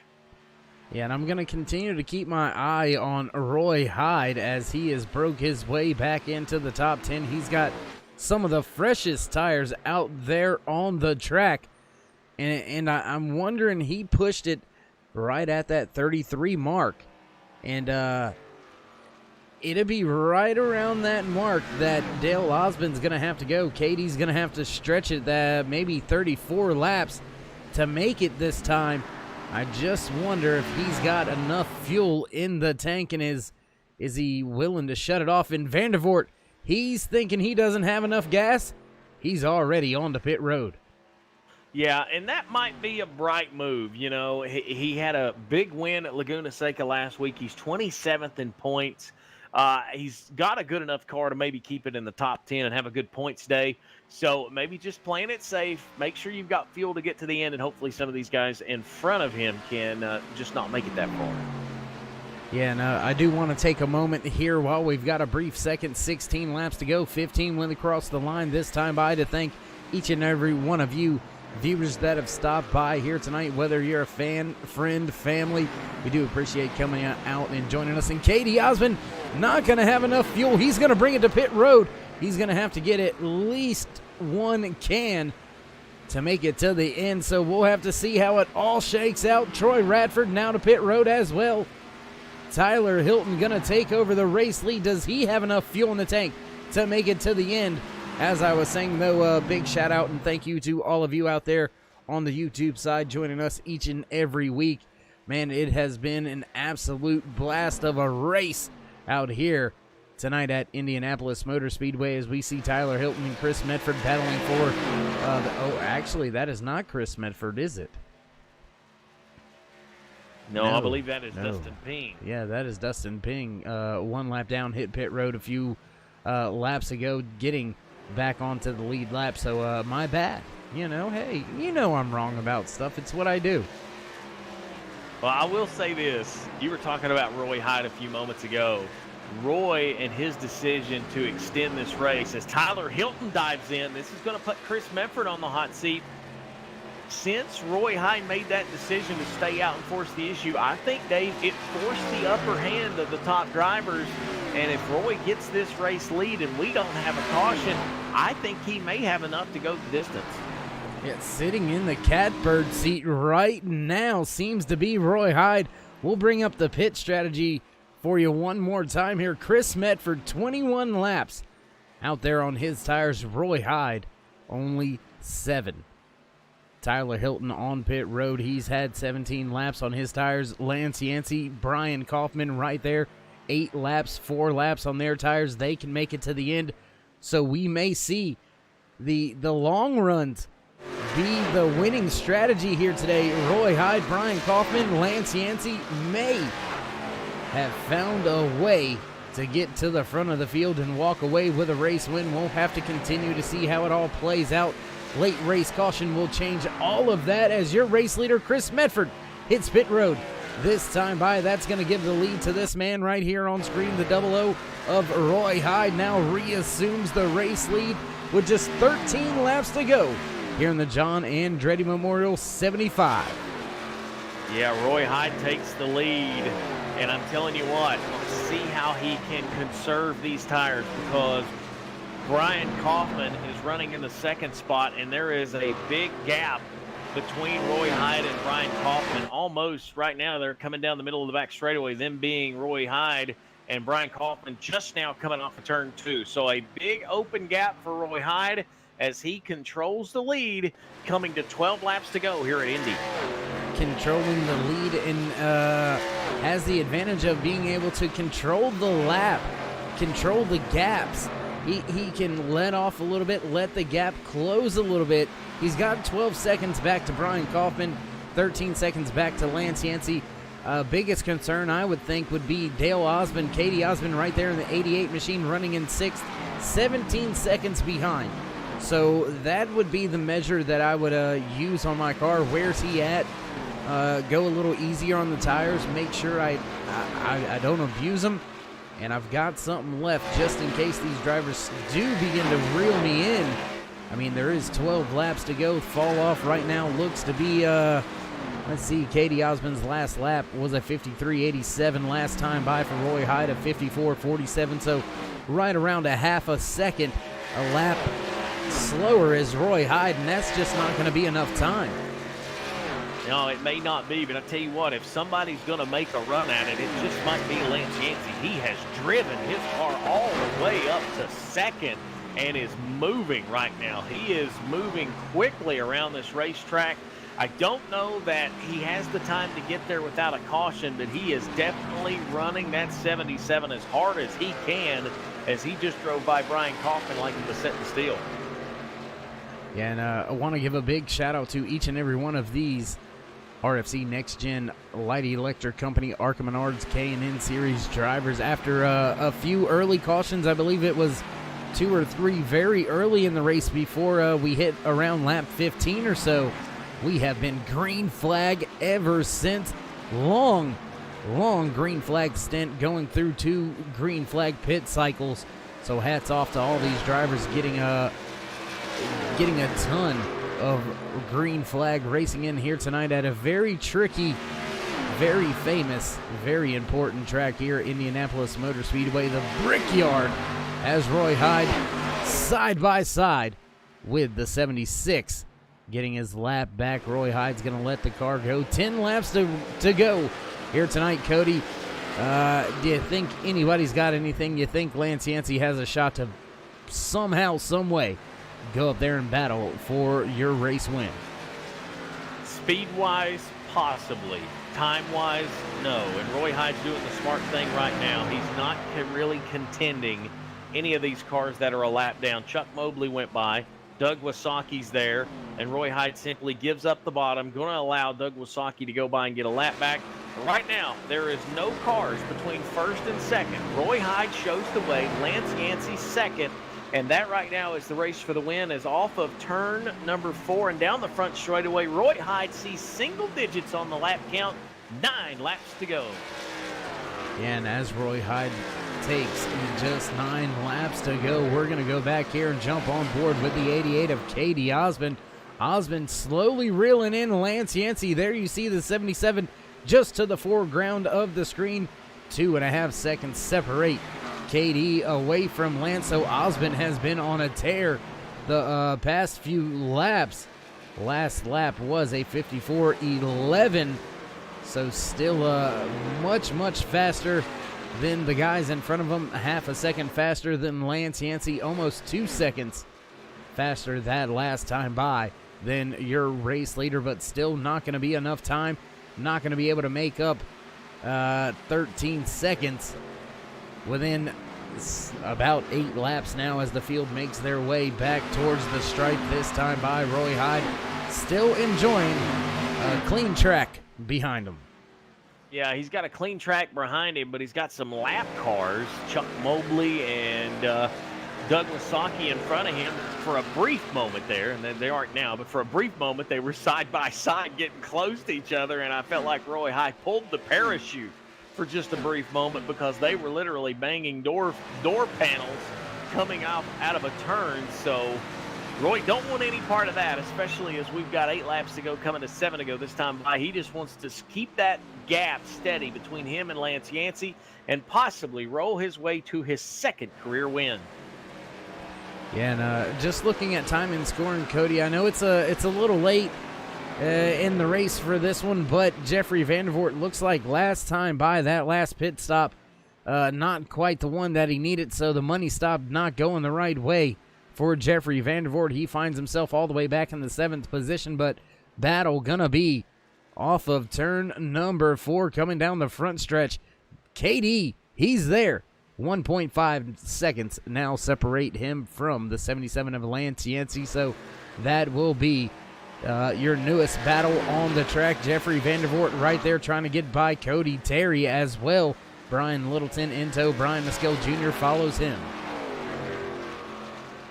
Yeah, that battle for the 2nd spot, as you mentioned, slowly reeling in 2nd spot is Katie Osmond, and pit strategy, dominating race, absolutely the best car on the racetrack, and just simply the pit road. I felt like that one pit stop at the very start of this race, KD kind of pit out of sequence. He waited until almost the top 20 cars had pitted, then he hit pit road. I feel like, Dave, that pit stop may have cost him. I felt like he needed to be on pit road a little earlier. He gave up a lot of time staying out on the track as long as he did. Yeah, and I mean, that conversation can go either way, because look at it right now. Roy Hyde still giving up over half a second a lap, and he stayed out much longer those first 2 stints, giving up a ton of time. And the crew chief had faith. The driver put his faith in the crew chief and said, you know what, that's the strategy. We're going to roll with it. And giving up time out on the back end of the run seemed to be the way to go. Yeah, it did. And I mean, that's something, that's a way to look at it. Totally different pit strategies between the top 3. I felt like, Lance Yancey took the option of not running a qualifying lap. He started at the tail end of the field, not really sure the strategy on that. Avoided what could have been disaster before he ever got to turn 1, and one really good pit stop, and he was in the top 5 in the blink of an eye, and that car has just been solid for him, and right now he's holding on to the bridesmaid spot with 5 laps to go. Yeah, holding on to it for now, at least, as Osmond, he is there, and he is on that bumper. We'll take a look back here. There you see the distance between them. Osmond's there, but Osmond very dominant all day long. Very fast car in happy hour, very fast car in qualifying. Took the pole for today's John Andretti Memorial 75. And sometimes, Cody, it doesn't matter how fast you are. Sometimes it just comes down to how smart the crew chief was. And it looks like tonight, I wouldn't necessarily say that he's smarter, but making the right call and staying with it is the crew chief for that 00 of Roy Hyde, as Osmond continues to try to work over the 77 of Lance Yancey, now down into turn 1, looking to the inside. Not going to be there just yet. He's going to slot back behind him and maybe make the pass down the back stretch. We'll wait and see how it all shakes out. Yeah, these 2 drivers are working hard. Lance Yancey trying to break the draft, pulling Katie Osmond down the back straightaway. Lance had a way better run going into 1, but it looks like he's going to give the outside to Katie Osmond, shoves him up almost into the outside retaining wall, and they're almost side by side off of turn 3. Lance Yancey, Katie Osmond, side by side for the 2nd spot. Working the bottom is Lance Yancey off of turn 4. Katie Osmond pulling power off of turn 4, and he looks to start to pull to the advantage. Yeah, big time move there by Lance Yancey, trying a little bit of a, I don't want to say a dirt track move, but getting a little bit better of an angle to whip the tail into the corner a little bit. That shoved Osmond up the track. He made it work for him by utilizing the outside lane. And a power move, fresh tire move right there, put Osmond back up into the second spot. But with just 3 laps remaining, not going to be able to take that top spot away, barring any mechanical issues for your race leader, Roy Hyde, out there to a 9.9 second race lead. So Osmond, he's wanting to see a caution, and he's wanting to see it because of problems with that 00 of Roy Hyde. Yeah, popsicle sticks in the air this time by 2 laps to go for Roy Hyde in that 00 machine. He's not really had the best start to the 2020 season. He has been able to be somewhat consistent, only with 1 top 10 in the first 4 races, and he is looking for his first career top 5 in the season so far this year. And Dave, not too bad for your first top 5 to be a win.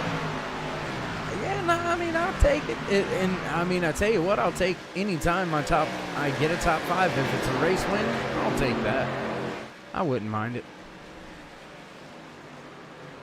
Well, the 00 of Roy Hyde now works into turns 4 for only the white flag. That's right, white flag flying this time by for a driver that has been solid so far today.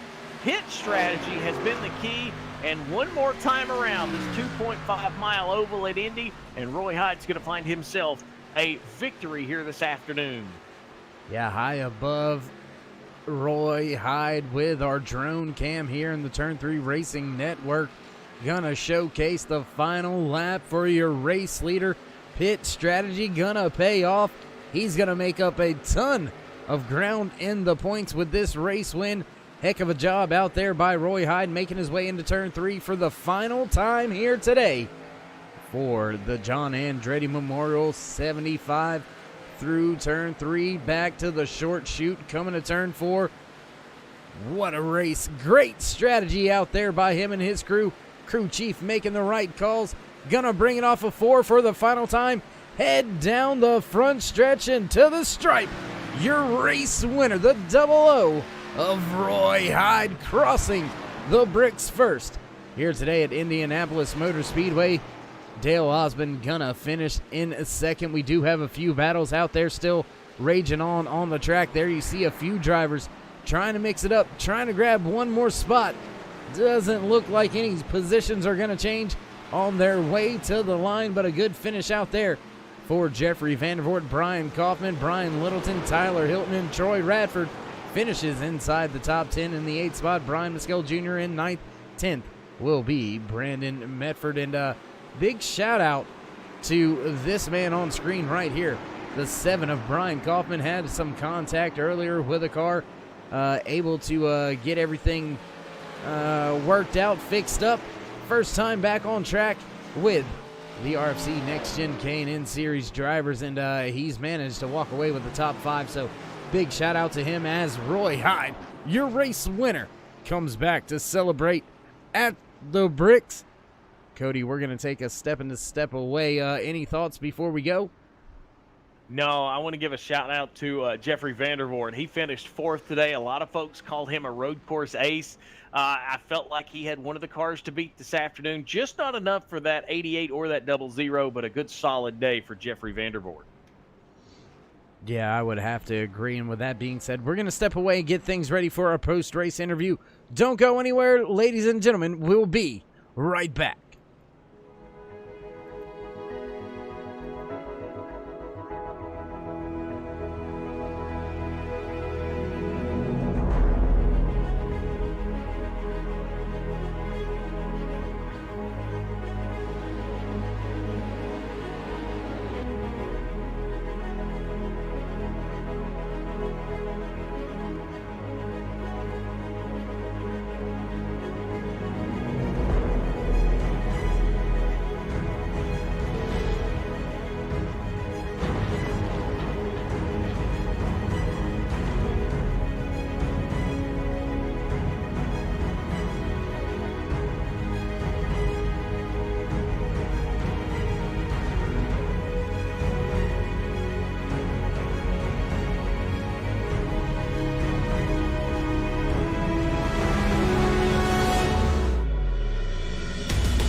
backtrack side for all your post-race interviews. My goodness, what a great race at such a great track here.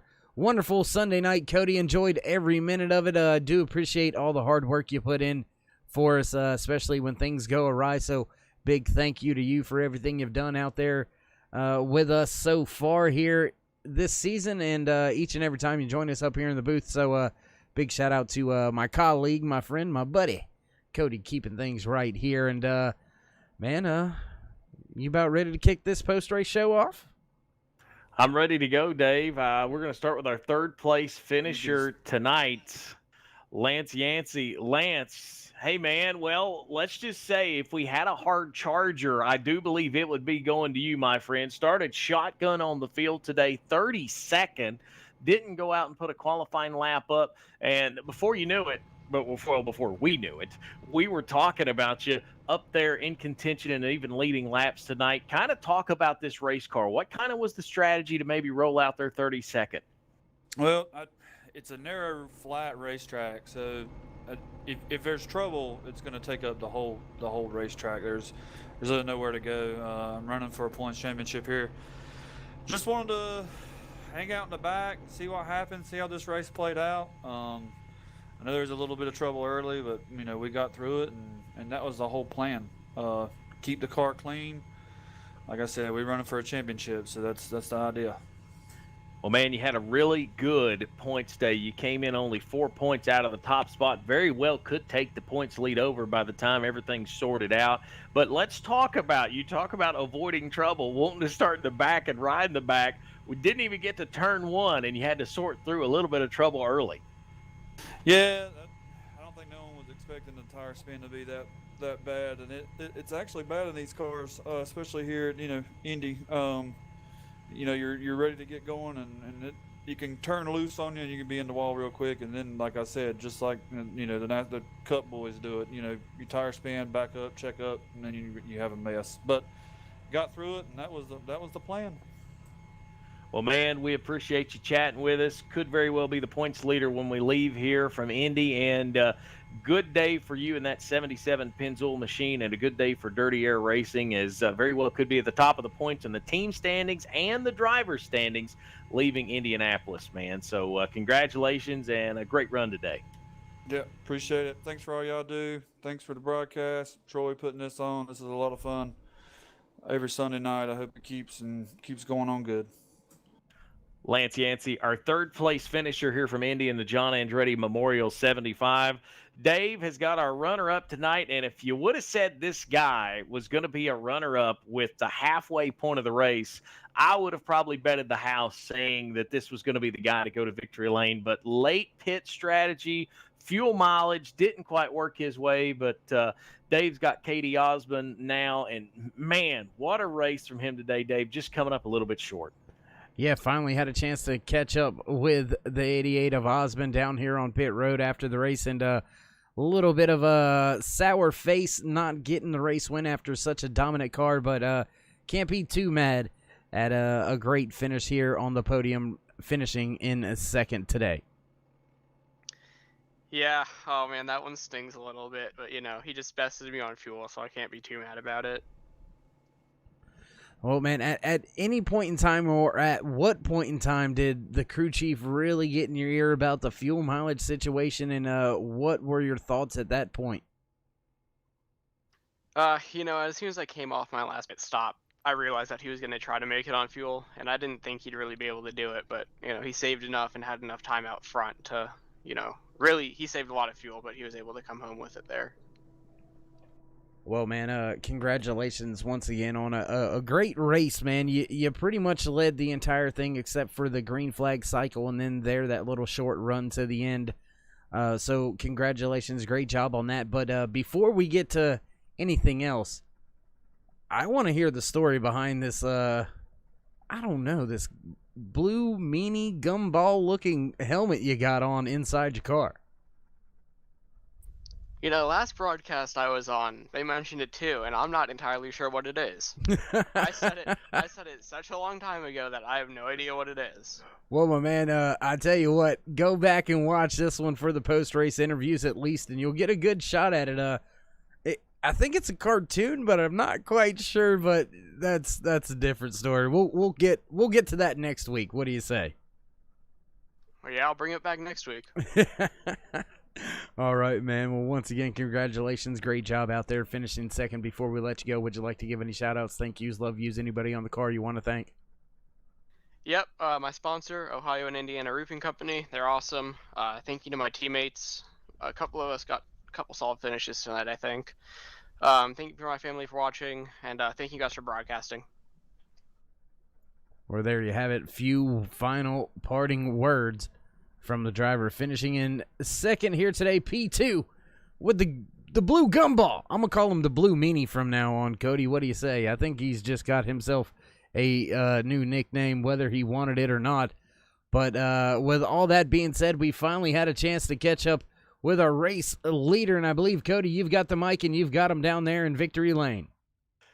I do, Dave, and a big smile on his face as Muddy Water Motorsports, for the first time this year, is going to find victory lane. And for the second time, it is RFC NEXTGEN Light Electric Company ARCA Menard Series career win number 2 for Roy Hyde. Roy, this car throughout the day, pit strategy paid off for you in the end. I think I heard you on the scanner telling the folks in the well, your scanner, talking to your crew chief, the thing was almost out of fuel when you crossed the checkered flag.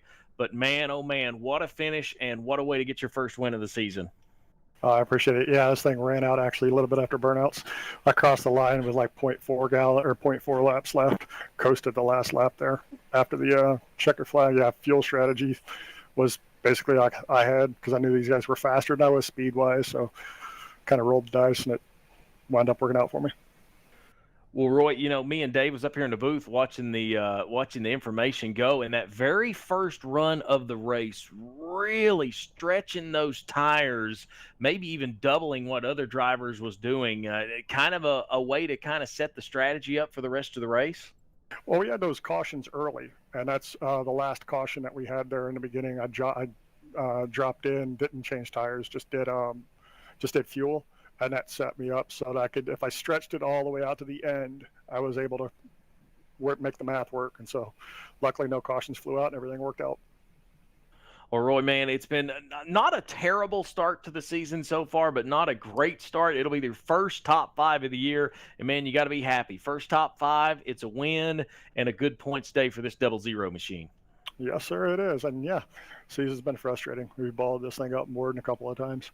But all in all, this type of stuff right here makes it all worth it, though. All right, Roy, tell us about the folks on the side of that car and the folks that help you put this thing in victory lane. It's all the guys at Muddy Water, everybody on the NGR side of it, running with us and just hints of advice and shooting information between each other and ideas and stuff like that, working together. Always got to thank the wife. She sits over here and let the old man do crazy stuff on a computer late at night, and just anybody else that's.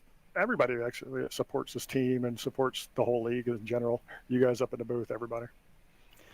For the first time in the season, a winner, Roy Hyde, for the second time in his RFC NEXTGEN Light Electric Company ARCA Menard's career. Roy Hyde goes to victory lane for the first time this year, and being, Dave, our 5th different winner in 5 races. Yeah, that's something a little different than what we seen last season. Last season we seen at this point in time a multiple race winner, I believe twice already. So this season the love being spread around a little bit more, if that's what you want to label it and call it, and all that goodness. Cody, one heck of a race once again for us out there. We'll walk through some of the finishing order and pay a little bit more of the bills with the upcoming races here on Turn 3 Racing Network for the RFC NEXTGEN Light Electric Company ARCA Menards K&N Series. Man, that is still a mouthful. It rolls, but it is an absolute mouthful, my man. I'll tell you what.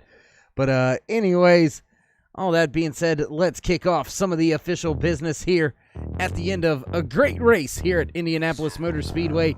Here you see your upcoming races. Next week, we head to Chicagoland, then it's off to Homestead, then to Rockingham for round number 8 in the RFC NEXTGEN ARCA Menards K&N Series, brought to you by Light Electric Company. Do want to thank some of the other sponsors out there tonight. Also, Jekyll Controls for all your button boxes, iRacing controls. Check them out on Facebook, Jekyll Controls. Also, 946 Designs. Go check them out for all your paint needs here on iRacing. Check them out on Facebook.com, 946 Designs. Also, RFC Racing for a cause, as well as NEXTGEN Racing. Both can be found on Facebook. Both can be found in the league directories here on iRacing.com, your world #1 racing simulator. Cody, that's going to bring us to the juicy part. Your finishing order in today's John Andretti Memorial 75. Walking away with the race win, the 00 of Roy Hyde. Coming in second, the 88 of Katie Osmond. Rounding out your podium here today, the 77 of Lance Yancey, followed by the 72 of Jeffrey Vandervoort. Brian Kaufman returning to the track and returning with a top 5. Brian Littleton gonna finish today in the 6th spot. Tyler Hilton in 7th. Troy Radford brings the 49 home in the 8th spot. And in 9th, the 33 of Brian Mescal Jr. Rounding out your top 10, the 83 of Brandon Medford. Coming home in the 11th spot, the 45 of Brian Snare. The 84, our current points leader coming into the night, was Chris Mefford in the 12th spot. Dustin Ping in the number 113th. Thomas Light in his 98 machine came in 14th. Gordon Larson Jr. in the 01 rounded out the top 15. Damon Cox just outside of the top 15 in that 57 machine finished 16th. Chuck Mobley in the 76 finished 17th. Eric Blunt in the 6 machine was 18th. Douglas Saki came home 19th. And Cody Terry in the 22 machine came home 20th. Jimmy Hedrick gonna finish in 21st. Ryan Wilson gonna finish 22nd. 23rd will go to Steve Baker in the 55. And the 19 of Rick Reinert gonna come home in 24th. Derek Robinson, that's 38, gonna walk away in 25th. And the 10 of Melvin Young gonna finish in 26th. 27th will go to Travis Arthur, while Michael Massengill comes home in the 28th spot. Chris Berg in 29th. 30th will be Brian Britt. 31st, the 08 of David Smith Jr. rounding out the field here today for the John Andretti Memorial 75. The 94 of Joshua Caudle. And well, Cody, another good one in the books, my man. It's been a great night up with you here in the booth. Had a great time as always. What's your thoughts heading to your favorite track? You seem to think about it in your sleep sometimes. Chicagoland Motor Speedway. Man, I feel like, what are we going to see next? That's kind of the big question mark right now. If you've been watching here on YouTube and the Turn 3 Racing Network of the RFC NEXTGEN Light Electric Company ARCA Menards Series, we've seen something different. We've seen a different winner for 5 straight races. But I feel tonight, Dave, we finally started to see the names that we're used to seeing come to play. You had Katie Osmond there. Tyler Hilton was there. Troy Radford. Hang around in the top 10 most of the night. Didn't really make an impact. But you're starting to see some of those names that we're used to seeing week in and week out starting to get things dialed in. But as tonight, you're seeing drivers like Roy Hyde, Lance Yancey, Jeff Vandervoort, Brian Littleton. You're seeing drivers start to come up. And, you know, if we've got 30 drivers week in and week out and 25 of them's on the same page, you know you're going to see excitement week in and week out.